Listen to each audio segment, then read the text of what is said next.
Every couple has fights. The couples who last aren't the ones who fight less. They're the ones who know how to come back. Compatibility gets all the attention, but the research is clear. What predicts long-term relationship health is not how well matched you are in the easy seasons. It is how well you repair after a rupture. I'm Dr. Shae. Today I'm going to show you what the rupture-repair cycle actually looks like clinically, why most couples never develop a real repair sequence, and what it means to build what researchers call earned security inside a relationship. I'll tell you how N and O's story ends. First, let me show you where they got stuck. A rupture is any moment where emotional connection breaks. It does not have to be a major fight, a dismissive tone, a moment where your partner needed you and you weren't available, a conversation that ended without resolution. These are ruptures. They happen in every relationship, including healthy ones. The repair is what comes after, and repair is a skill, not an instinct. Most people approach repair the way they approach conflict, reactively, without a template, improvising while depleted. What tends to happen is one of three things. The couple avoids the rupture entirely, pretending it didn't happen until enough time passes that it feels awkward to bring up. Or one person offers a repair attempt that doesn't land, an apology that feels defensive, a bid for reconnection that the other person isn't ready to receive yet. Or the repair happens on the surface while the underlying issue stays unaddressed, which means the next rupture hits the same wound. Three elements make a repair actually work. The first is acknowledgement, not of the fight, but of the impact. Not, "I'm sorry we argued," but "I understand that what I said made you feel unseen. That matters to me." The second is a return to regulation before repair is attempted. You cannot repair well while your nervous system is still in threat mode. The repair conversation needs to happen after both people have come back to themselves, not in the middle of the rupture. The third is a shared understanding of what the repair is supposed to accomplish. Are you closing the loop on this specific rupture? Are you identifying a pattern to change going forward? Both are valid. They require different conversations.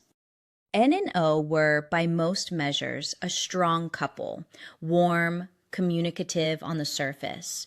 Friends described them as the couple people wanted to be, but they had one fight.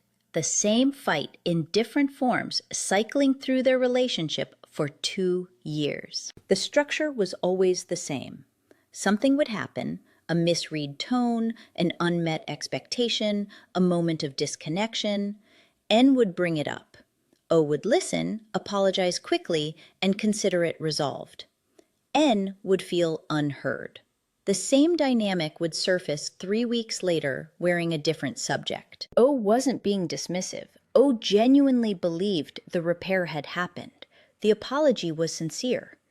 In O's mind, apologizing was the repair. For N, the repair required something the apology never provided. Evidence that O had actually understood what the rupture had felt like. Not what had happened logistically, what it had felt like. What they were missing was a shared repair language.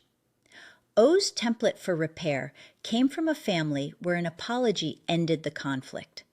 N's came from a family where the conversation continued until both people felt genuinely reconnected. Neither template was wrong. Both were inherited. And they had never compared them. Here is the identity question that repair brings forward, and this is where I want to go deeper than most conversations about attachment go. The version of you that shows up during conflict is not your worst self. It is your most honest one. When the prefrontal cortex goes partially offline under stress, what runs the show is everything you learned before you had the language to question it. Your earliest conclusions about whether it is safe to be vulnerable, whether expressing need gets met or punished, whether repair is even possible after a rupture, or whether rupture just means something is over. Those conclusions were not chosen, they were absorbed, and they drive your repair behavior completely independently of your intentions.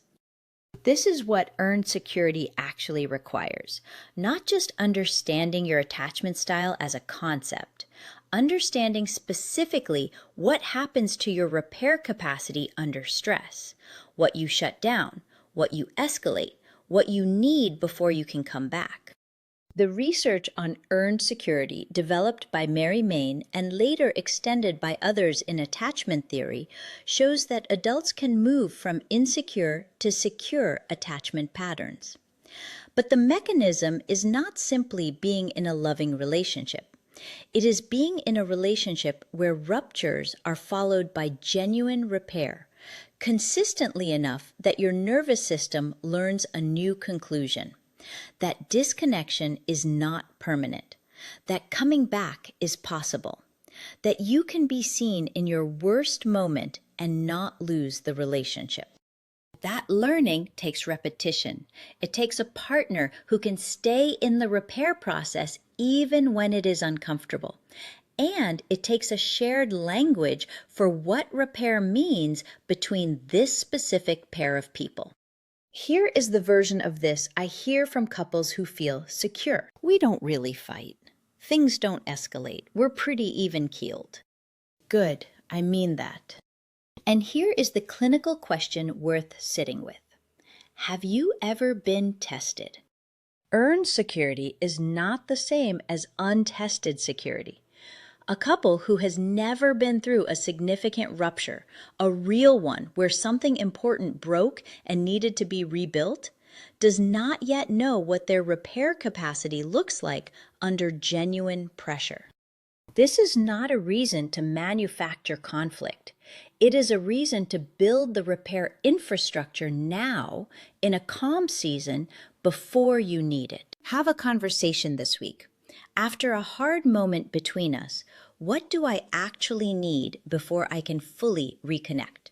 Not what you think you should need, what you actually need.